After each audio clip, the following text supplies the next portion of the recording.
नमस्कार मित्रांनो, मी आर चांदे आणि तुम्ही पाहता माझं यूट्यूब चॅनल ज्ञानवर्धन. मित्रांनो, अतिशय पूर्ण असा हा व्हिडिओ आहे. स्किप न करता जर आपण पाहिला तर आपल्याला ह्या स्कॉपची माहिती भरताना ज्या समस्या येते त्यावर काय उपाय आहे याकरता एक शासनपत्रक आलेलं आहे आणि त्या शासनपत्रकाची माहिती आपण इथे जाणून घेणार आहे. त्या शासनपत्रकामध्ये काय आहे बघा, मुख्याध्यापक पूर्वतयारी कशी करायची, या वापरा संबंधित मार्गदर्शन, गुगल ड्राईव्ह लिंक कशी तयार करायची, कशी अपलोड करायची, याविषयी सर्व प्रकारचं मार्गदर्शन आपल्याला या परिपत्रकात करण्यात आलेलं आहे. तर परिपत्रक आपण इथे बघूया. आपल्याला कसं परिपत्रक वाचणं यासाठी आवश्यक आहे की आपल्याला ज्या समस्या येतात त्या समस्या या परिपत्रकाद्वारे सोडवल्या जातील. बघा, आता इथे परिपत्रक आहे. मी तुम्हाला ते परिपत्रक इथे दाखवतो आणि या परिपत्रकामध्ये जी माहिती दिलेली आहे त्या माहितीच्या आधारे आपण इथे एक चर्चा करणार आहे. म्हणजे या चर्चेमध्ये आपल्याला काय करायचं आहे मुख्याध्यापक म्हणून, कारण की मुख्याध्यापकांना स्कॉपची माहिती भरायची आहे किंवा तुम्ही एकपेक्षा जास्त शिक्षक असेल तर तुम्ही प्रत्येक शिक्षकांना काही काही मुद्दे देऊ शकता. बघा, आता इथे थोडं झूम करूया. महाराष्ट्र शासन शालेय शिक्षण व क्रीडा विभाग, राज्य शैक्षणिक संशोधन व प्रशिक्षण परिषद महाराष्ट्र पुणे यांचं हे परिपत्रक आहे, मार्च महिन्यात आलेलं. आणि याचा विषय बघा काय आहे, शाळा गुणवत्ता मूल्यांकन आणि आश्वासन आराखडा स्कॉप स्वयंमूल्यांकन 2025-26 बाबतची माहिती स्कॉप ॲपमध्ये भरण्याबाबत, अशा प्रकारचा हा शासन निर्णय आहे. इथे बघा, 17/2/2026, 3/2/25 अशा प्रकारचे दिनांक दिले आहे. 15 मार्च 2024 हे संदर्भ वापरले त्यांनी जुने. आता याच्यामध्ये काय म्हणते थोडंसं वाचूनच घेऊया. स्किप न करता तुम्ही पहा, म्हणजे तुम्ही ऐकलंही समजा तरी तुम्हाला ती माहिती मिळून जाईल. उपरोक्त संदर्भ क्रमांक 1 नुसार राज्यातील सर्व शाळांचे मूल्यांकन करण्यासाठी राज्य शैक्षणिक संशोधन व प्रशिक्षण परिषद महाराष्ट्र पुणे येथे राज्य शाळा मानक प्राधिकरण कक्षाची स्थापना करण्यात आली आहे. संदर्भ क्रमांक 2 नुसार बघा, थोडंसं इथे मोठं करूया. संदर्भ क्रमांक 2 नुसार राज्यातील सर्व माध्यमाच्या व सर्व व्यवस्थापनाच्या शाळांसाठी शाळा मूल्यांकन आणि आश्वासन आराखड्याची निर्मिती करण्यात आलेली आहे. संदर्भ क्रमांक 3 नुसार 2024-25 मधील स्वयंमूल्यांकन पूर्ण करण्यात आलेले आहे. संदर्भ क्रमांक 4 नुसार सन 2025-26 मध्ये शाळांचे स्वयंमूल्यांकन करण्यासाठी दिनांक 27 फेब्रुवारी 2026 पर्यंत सर्व शाळांना पूर्वतयारीच्या सूचना देण्यात आल्या होत्या. बघा, आता 27 फेब्रुवारीपर्यंत आपल्याला काय पूर्वतयारी करायची आहे, कारण की खूप मोठं इथे आपल्याला माहितीचं कलेक्शन करायचं आहे. त्याकरता आपल्याला पूर्वतयारी करण्यास सूचना देण्यात आलेल्या होत्या.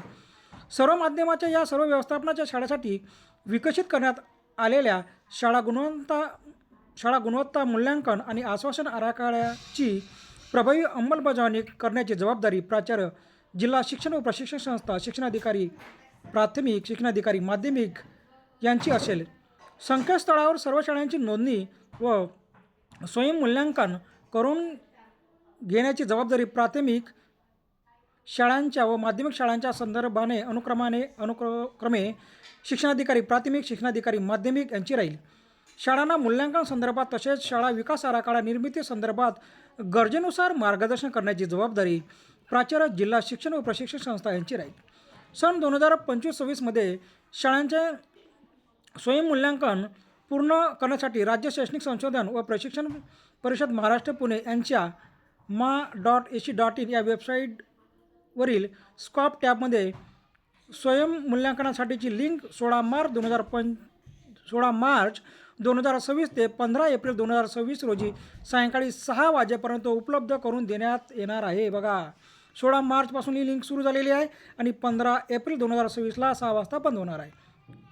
सदरील स्कॉप ॲपवर दिलेल्या मुदतीत माहिती भरण्याबाबत आपल्या जिल्ह्यातील सर्व शाळांना ऑनलाईन ऑफलाईन बैठकीचे आयोजन करून कळविण्यात यावे. सदरील स्कॉप ॲपमध्ये माहिती भरण्यासाठीच्या सूचना सोबत देण्यात आलेल्या आहे. बघा, ह्या महत्त्वाच्या आहेत. स्कॉपबाबत मुख्याध्यापक यांना सर्वसाधारण सूचना. आता मुख्याध्यापकांना कोणत्या सूचना देण्यात आल्या आहे?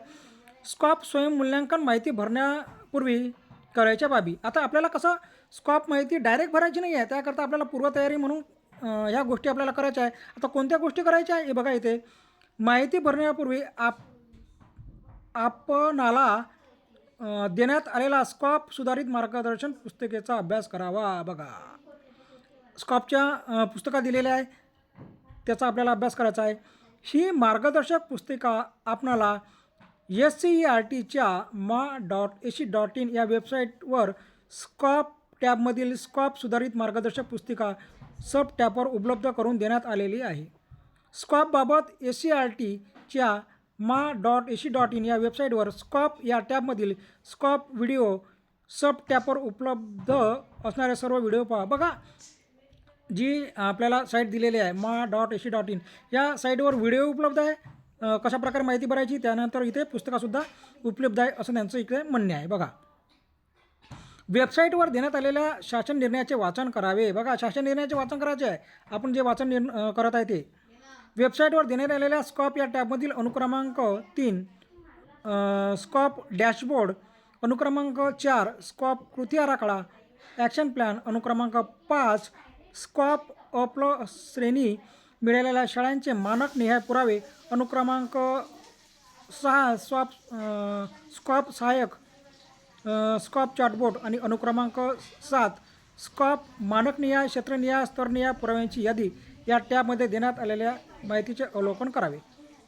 आपल्या शाळेतील सर्व घटकांशी म्हणजे शिक्षक, पालक, शाळा व्यवस्थापन समिती, शाळा व्यवस्थापन व विकास समिती, विद्यार्थी यांच्याशी स्कॉप मूल्यांकनाबाबत चर्चा करावी. आपल्याला चर्चा करायची आहे. सर्व शाळा व्यवस्थापन समिती दिली आहे, शाळा व्यवस्थापन व विकास समिती आहे, विद्यार्थी आहे, शिक्षक, पालक यांच्याशी आपल्याला चर्चा करायची आहे आणि चर्चा करून आपल्याला माहिती भरायची आहे. पुस्तकात दिलेल्या मानकनिहाय पुराव्यांची, दस्तऐवजांची, कागदपत्रांची शाळेत उपलब्धता असल्याची खात्री करावी. शाळेत बघा, प्रत्येक मानकासाठी निर्धारित केलेले पुरावे हे वर्णन विधानांचे समाधान करणारे प्रत्यक्षदर्शी वस्तुनिष्ठ असावेत. असे पुरावे शाळेच्या ईमेल IDशी संलग्न असणाऱ्या गुगल ड्राईव्हवर जतन करून ठेवावेत. गुगल ड्राईव्हला सेव्ह करताना मानक क्रमांक नमूद करून फाईल सेव्ह करायची. बघा, तुमचा जो शाळेचा गुगल ड्राईव्ह आहे, त्यावर आपल्याला 1 ते 128 असे क्रमांकाचे आपल्याला नंबर द्यायचे आहे आणि आपल्याला फोल्डर बनवून तिथे माहिती सेव्ह करायची आहे गुगल ड्राईव्हवर. मग आपल्याला समोर माहितीच देण्यात आली आहे. या गुगल ड्राईव्हचं काय करायचं आहे बघा. आता स्कॉप स्वयंमूल्यांकन माहिती भरताना लक्षात घ्यायच्या बाबी. स्कॉप महाराष्ट्र या वापराबाबत महत्त्वाच्या सूचना. मुख्याध्यापकांनी आपल्या मोबाईलमध्ये www.ma.ac.in या वेबसाईटवर स्कॉप टॅबमधील अनुक्रमांक 8मध्ये देण्यात आलेल्या लिंकवरून स्कॉप महाराष्ट्र हे ॲप डाउनलोड करून घ्यावे. बघा, तुम्ही एक प्लेस्टोरवरून ही ॲप डाउनलोड करा किंवा ही वेबसाईटवर जा आणि त्या वेबसाईटवर तुम्ही काय करा, ही ॲप डाउनलोड करा. मोबाईलमध्ये ॲप ओपन केल्यानंतर सर्वप्रथम लॉग इन विंडो दिसेल. मोबाईलमध्ये ॲप ओपन केल्यानंतर लॉग इनसाठी मुख्याध्यापक यांनी आपल्या शाळेचा UDAS नंबर नमूद करावा. त्यानंतर पुढे जा या बटनावर क्लिक करावे. पुढील विंडो ओपन होईल. नवीन विंडोवर शाळेचा UDAS क्रमांक, शाळेचा UDAS प्लसमध्ये नोंदविलेला ईमेल ID नमूद करावा. पुढे जा या बटनावर क्लिक करावे. पुढील विंडो ओपन होईल. बघा, इथं म्हणजे कशा प्रकारचा वापर करायचा. आता हे वापर करणं खूप सोपं आहे आणि तुम्हाला माहिती आहे. नवीन विंडोवर मुख्याध्यापक यांचा UDAS प्लसमध्ये नोंदविलेला मोबाईल नंबर, फोन नंबर 10 अंकी नमूद करावा व पुढे जा बटनावर क्लिक करावे. पुढील विंडो ओपन होईल. नवीन विंडो स्कॉपसाठी प्राप्त झालेला पासवर्ड नमूद करावा. बघा, आपल्याला स्कॉपसाठी सर्व मुख्याध्यापकाच्या ईमेल आय डी आणि मोबाईल नंबरवर बघा, सर्वांच्या ईमेल आय डी आणि मोबाईल नंबरवर आपल्याला पासवर्ड पाठवण्यात आलेले आहे. तो पासवर्ड आपल्याला काय करायचा आहे, इथे नमूद करायचा आहे. पासवर्ड क्रिएट करायसाठी कोणत्याच उपलब्ध नाही किंवा आपल्याला पासवर्ड दुसरा चालणार नाही किंवा आपल्याला पासवर्ड तयार करता येणार नाही. त्यांनी दिलेला पासवर्ड इथे टाकायचा आहे. बघा, नवीन विंडोज स्कॉपसाठी प्राप्त झालेला पासवर्ड नमूद करावा. UDIS प्लसमध्ये नोंदविलेल्या ईमेल आय वर हा पासवर्ड आपणास प्राप्त झालेला आहे. आपण UDIS प्लसमध्ये नोंदविलेला ईमेलवरील बघा इनबॉक्स स्पॅम बॉक्समध्ये ईमेल प्राप्त झालेला आहे का याची खात्री करावी. बघा, कधी कधी काय होते माहिती आहे का, आपल्याला ईमेल आपल्या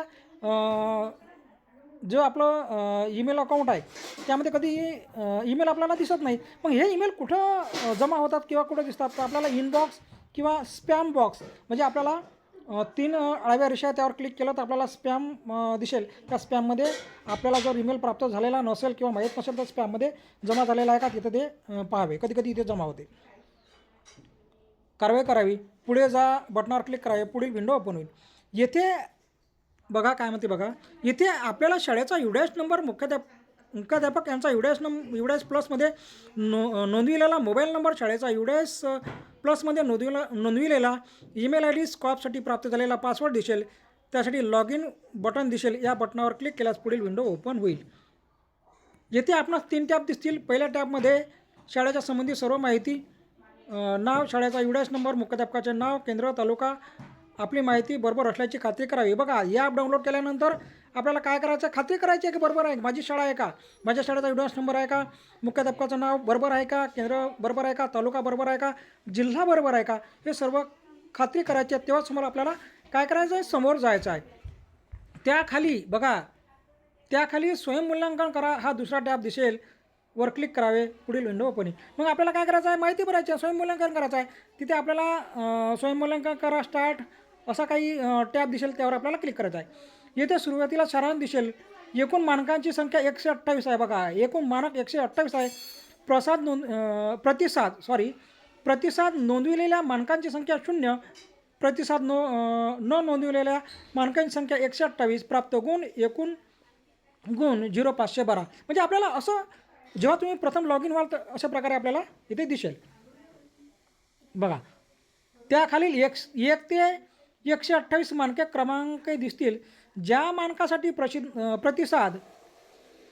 प्रतिसाद नोंदवायचा आहे त्या मानक क्रमांकावर क्लिक करावे व पुढील विंडो ओपन होईल. आता जेव्हा ॲक्च्युअल आपण ॲपवर आता पाहणारच आहे, समोरच्या व्हिडिओमध्ये पाहणार आहे ॲक्च्युअली ॲपमध्ये कसं जायचं, काय करायचं, कशी माहिती नोंदवायची पाहणार आहे. पण तत्पूर्वी ह्या परिपत्रकात जे दिलेलं आहे ती माहिती आपण इथे जाणून घेऊया, म्हणजे आपल्या आयडियाज क्लिअर होतील. या विंडोमध्ये सुरुवातीला मानक क्रमांक, त्यातील मानक विधान व त्यानंतर मानकाशी संबंधित विधाने दिसतील. आपल्या शाळेतील लागू होणारे वर्णन विधान त्यावर क्लिक करावे. क्लिक केल्यानंतर त्या वर्णन विधानाचे पुरावे नोंद करण्यासाठी ची लिंक पेस्ट करावी. गुगल ड्राईव्हची लिंक पेस्ट केल्यानंतर सबमिट या टॅब ओपन करावे. बघा, आपल्याला काय करायचं आहे, आपल्या शाळेचा ईमेल आय डी किंवा शाळेचा ईमेल आय डी नसेल तर मुख्याध्यापकाचा ईमेल आय डी वापरायचा. गुगल ड्राईव्हवर आपल्याला प्रत्येक मानकानुसार आपल्याला क्रमांक देऊन तिथे जे पुरावे आहेत ते पुरावे मागितलेले आहेत तिथं आपल्याला लिंक म्हणजे पुरावे फोटो पेस्ट करायचे, त्याची लिंक आपल्याला तयार करायची आहे. आता इथे लिंक कशी तयार करायची समोर आपल्याला चांगल्या प्रकारे वर्णन केलेलंच आहे. हे सुद्धा पाहून इथे बघा, सर्व मानकाचा प्रतिसाद नोंदविल्यानंतर स्वयंमूल्यांकन अंतिम करा हा तिसरा टॅब ओपन होईल. जोपर्यंत सर्व मानकाचा प्रतिसाद नोंदविला जाणार नाही तोपर्यंत स्वयंमूल्यांकन अंतिम करा हा टॅब ओपन होणार नाही. बघा, जोपर्यंत आपण 128 हे मानके भरत नाही, तिथे आपले गुगल ड्राईव्हची लिंक अपलोड करत नाही, तोपर्यंत आपल्याला अंतिम टॅब ओपन होणार नाही. कोणता आहे अंतिम टॅब? स्वयंमूल्यांकन अंतिम करा हा टॅब ओपन होणार नाही. पुढील पेजवर आपणास आपला प्रतिसाद यशस्वीरित्या नोंदविला आहे, आपले मनपूर्वक अभिनंदन असा संदेश येईल. सर्वात वर दिलेल्या त्यासाठी आपल्या शाळेतील संपूर्ण माहिती दिसेल. आपण फायनल सबमिशन केल्यानंतर प्रतिसाद डाउनलोड या टॅबवर क्लिक करून डाउनलोड केलेल्या प्रतिसादाची प्रत शाळा स्तरावर जपून करून ठेवावी. आपण माहिती भरली त्यानंतर आपल्याला एक प्रत आहे माहिती भरल्याची, ती आपल्याला काय करायची आहे, डाउनलोड करून आपल्या शाळेवर ठेवायची आहे रेकॉर्डमध्ये. याच याच पेजवर आपला प्रतिसाद, आपले प्राप्त गुण, तसेच प्राप्त नोंदविलेल्या मानकाची संख्या, प्रतिसाद न नोंदविलेल्या मानकाची संख्या, लागू नाही हा पर्याय निवडलेल्या मानकाची संख्या इत्यादी माहिती मिळेल. या पेजवर स्वयंमूल्यांकन पूर्ण केल्याचे प्रमाणपत्र डाउनलोड या टॅबवर क्लिक करून घ्यावे. त्याची प्रत शाळा स्तरावर जपून करून ठेवावी. बघा, आपल्याला शाळा स्तरावर जपून करून ठेवायची आहे. बघा, आपला प्रतिसाद पूर्ण नोंदविल्यानंतर आपल्या शाळेला प्राप्त झालेले गुण मुख्याध्यापक मार्गदर्शिकेत दर्शविल्यानुसार आपल्या शाळेची कोणती श्रेणी मिळाली याची खात्री करून घ्यावी. बघा, खात्री करून घ्यायची आहे कोणती श्रेणी प्राप्त झाली आहे. स्वयंमूल्यांकन, बाह्य मूल्यांकन, त्रयस्थ पक्षाद्वारे केले जाणारे मूल्यांकन करताना खालीलप्रमाणे स्तरनिहाय गुणदान करून संबंधित शाळेची श्रेणी निश्चित करता येईल. बघा, इथे गुण दिलेले आहे आणि त्याची श्रेणी दिली आहे. 91 ते 90 गुण असेल तर अ प्लस, 91 ते 90 असेल तर अ, 81 ते 90 असेल तर अ, 71 ते 80 असेल तर ब, 61 ते 70 असेल तर ब. बघा, 71 ते 80 असेल तर ब प्लस आहे. बोलता बोलता थोडंसं चुकतं एक. बघा, 71 ते 80 असेल तर ब प्लस, 61 ते 70 असेल तर ब, 51 ते 60% असेल तर क प्लस आहे आणि 50% कमी असेल तर क आहे. आपल्या शाळेची माहिती नोंदवण्यासाठी शुभेच्छा. बघा, मुख्याध्यापकांना पासवर्ड न मिळाल्यास अशा प्रकारे आपल्याला कारवाई करायची आहे. काही काही शाळेला पासवर्ड मिळाले नाही, याच्या संबंधित मी विस्तृत व्हिडिओ केलेला आहे. तो व्हिडिओ आपण इथे पाहू शकता. बघा, अशा प्रकारे. बघा, सर्वात महत्त्वाची आणि नवीन मुख्याध्यापक आहे ज्यांना मुख्याध्यापकांना टेक्नॉलॉजीचा वापर करता येत नाही, गुगल ड्राईव्हची लिंक करता येत नाही, त्यासाठी सर्वात महत्त्वाचा मुद्दा आहे. बघा, मी म्हणतो त्याची तुम्ही प्रिंट काढून ठेवा, त्यानुसार कारवाई करा. गुगल ड्राईव्हची लिंक बनविण्याबाबतची कारवाई. बघा, आपल्या शाळेस लागू होणाऱ्या वर्णन विधानाची सर्वप्रथम माहिती घ्यावी. म्हणजे आपल्याला कोणते मुद्दाम म्हणजे कोणते मुद्दे लागू आहे. बघा, आपल्या शाळेस कोणते मुद्दे लागू आहे त्याची माहिती घ्यायची आहे. सर्वप्रथम माहिती घेतल्यानंतर शाळेस लागू असणारा स्तर लक्षात घ्यावा. त्यानंतर आपल्याला स्तर लक्षात घ्यायचा आहे, कोणत्या स्तरामध्ये आपली शाळा बसते. स्तर लक्षात आल्यानंतर त्याची वस्तुस्थिती दर्शवणारी माहिती PDF तयार करा. बघा, मग आपल्याला पुराव्यानिशी PDF तयार करायची प्रत्येक मानकाची. फोटो, अहवाल, व्हिडिओ स्वरूपात असेल. त्या प्रकारे आपल्याला PDF तयार करायची आहे. एक तर तुम्ही फोटो म्हणजे फोटोची PDF तयार करा. व्हिडिओची PDF तयार करता येत नाही. व्हिडिओची आपल्याला गुगल ड्राईव्ह तिथं अपलोड करून आपल्याला काय करायचं आहे, गुगल ड्राईव्हची लिंक बनायची आहे. प्रत्येक मानकासाठी निश्चित करण्यात आलेल्या व शाळेची वस्तुस्थिती दर्शवणारे कागदपत्र, दस्तऐवज यांची एक स्वतंत्र PDF फाईल किंवा फोल्डर तयार करण्यात यावा. त्यास मानक क्रमांकाचे नाव देण्यात यावे. प्रत्येक मानक क्रमांकाला नाव द्या. मानक क्रमांक 1, 2, 3 असे, आणि प्रत्येक याच्यामध्ये आपल्याला काय करायचं आहे, तिथे जे महत्त्वाचे जे माहिती आहे, फोटो, व्हिडिओ आपल्याला अपलोड करायचे आहे. क्रमांक दे. मानक क्रमांक 51 मुख्याध्यापक कक्ष आपल्याला असे नाव द्यायचे आहे. PDF तयार केल्यानंतर ती PDF आपल्या शाळेच्या मेलशी संबंधित गुगल ड्राईव्हवर अपलोड करावी. आवश्यकतेनुसार लिंक तयार करावी. आपल्या ईमेल IDच्या ड्राईव्हवर संपाद करण्याची क्षमता तपासून घ्यावी. बघा, कधी कधी काय होते माहिती आहे का, 15 GB डाटा आपल्याला फ्री असतो गुगल ड्राईव्हवर. त्याची लिमिट संपल्यानंतर आपल्याला ती डाटा अपलोड करता येत नाही. म्हणून आपल्याला काय करायचं आहे, ज्या ईमेल IDवर जास्तीत जास्त डाटा अपलोड करण्याची सुविधा आहे तोच ईमेल वापरायचा, किंवा नवीन ईमेल तुम्हाला क्रिएट करता येतो. गुगल ड्राईव्ह आता नवीन ईमेल कसा क्रिएट करता असं म्हणजे समजा तुम्हाला व्हिडिओ हवे असल्यास तर मला तुम्ही मागणी करू शकता. गुगल ड्राईव्हमधून त्या मानकासाठी तयार करण्यात आलेल्या PDF फाईलची लिंक कॉपी करून गुगल ड्राईव्हवर अपलोड केलेली PDF फाईलची लिंक कॉपी करताना त्याच मानकाचे बनवलेली लिंक कॉपी केली आहे का याची खात्री करावी. बघा, हे खूप महत्त्वाचं आहे. नाही तर माहिती कोणती आणि कोणत्या मानकामध्ये अपलोड करू, म्हणजे आता क्रमांक देणार आहे त्यामुळे काही समस्या निर्माण होणार नाही, पण कधी कधी काय होते की चुकीचे क्रमांक दिलेले जाते, चुकीचा आपल्याला काय होते की विषय तिथे लिहिला जाते. म्हणून आपल्याला कसं थोडं सावकाश प्रत्येक पिढीमध्ये त्याच मानकाचे मुद्द्यानुसार पुरावे अपलोड केले आहे का याची खात्री करायची आहे, आणि तीच लिंक आपल्याला अपलोड करायची आहे या साईडवर. बघा, गुगल ड्राईव्हची लिंक पेस्ट करण्याची प्रक्रिया. बघा, इथं सर्व डिटेल दिली. गुगल ड्राईव्ह उघडा. शाळेचा जीमेल ID वापरून लॉग इन करा आणि गुगल ड्राईव्ह उघडा. फाईल किंवा फोल्डर निवडा. ज्या फाईल किंवा फोल्डरची लिंक तयार करायची आहे ती निवडा. शेअर पर्याय निवडा. निवडलेल्या फाईलवर किंवा फोल्डरवर राईटवर क्लिक करा. किंवा वरच्या मेनू बारमध्ये शेअर बटनावर क्लिक करा. लिंक सेटिंगमध्ये एक पॉपअप विंडो दिसेल. इथे गेट लिंक किंवा लिंक मिळवा या पर्यायावर क्लिक करा. तुमच्याकडे काही पर्याय उपलब्ध होतील. त्याच्यानंतर बघा ही तुम्हाला फक्त तुम्ही ज्या व्यक्तींना परवानगी दिलेली आहे त्यांना, म्हणजे आपल्याला ह्या प्रकारचा तुम्हाला असं दिसेल. मग फक्त तुम्ही ज्या व्यक्तींना परवानगी दिली आहे त्यांनाच लिंक बघता येईल. बघा आपल्याला ही जी दिसते तुम्हाला RESTRICTED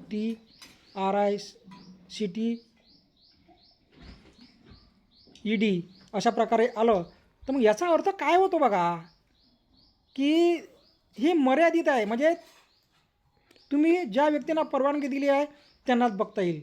मग आपल्याला काय करायचं आहे, आपल्याला त्या पर्यायावर क्लिक करून आपल्याला काय करायचं आहे, म्हणजे आपल्याला विविध पर्याय येतील.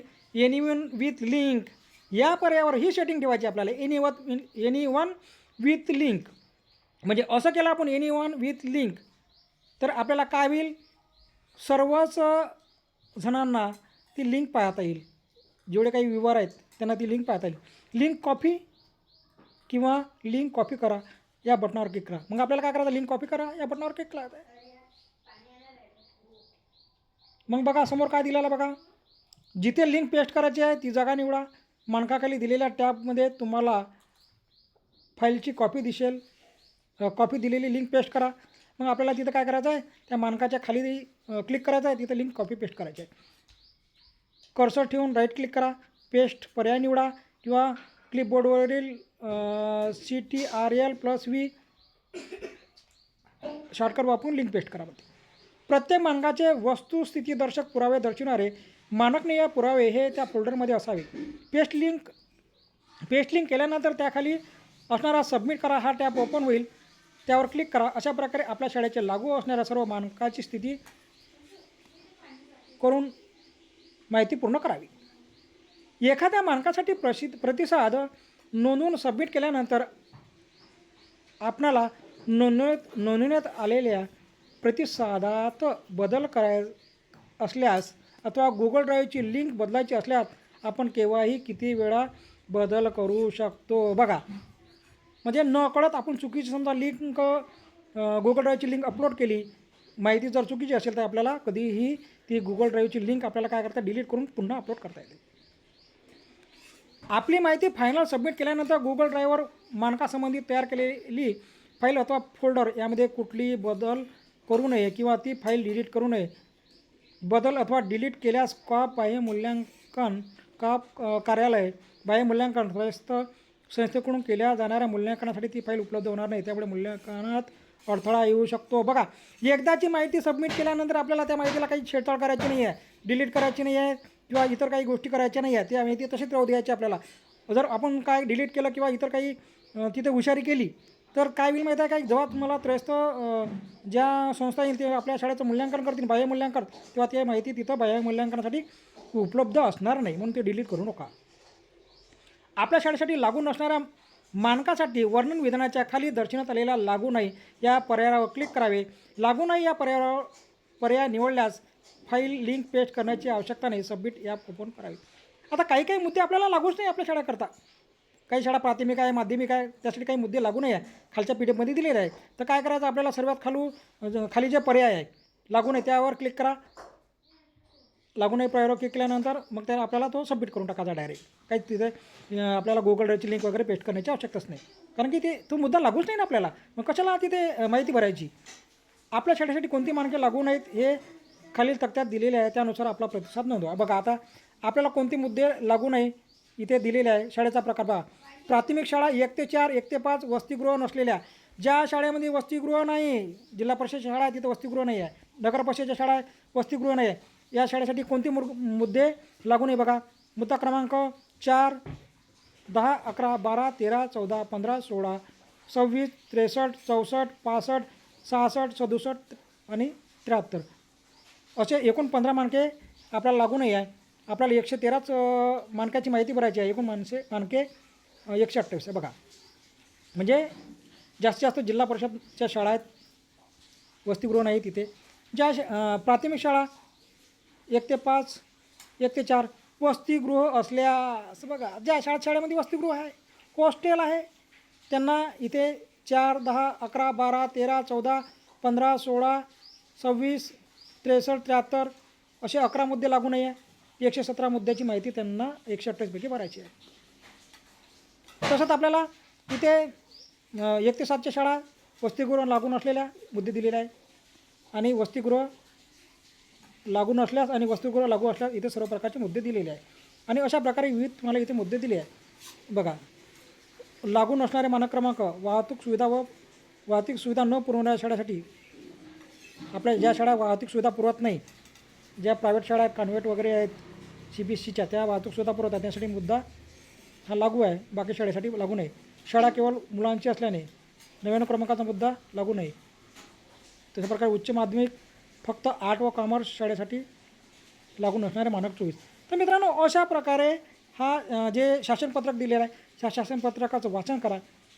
वाचन करणं शक्य नसेल तर माझा व्हिडिओ लावा आणि ऐका, म्हणजे तुम्हाला माहिती भेटून जाईल.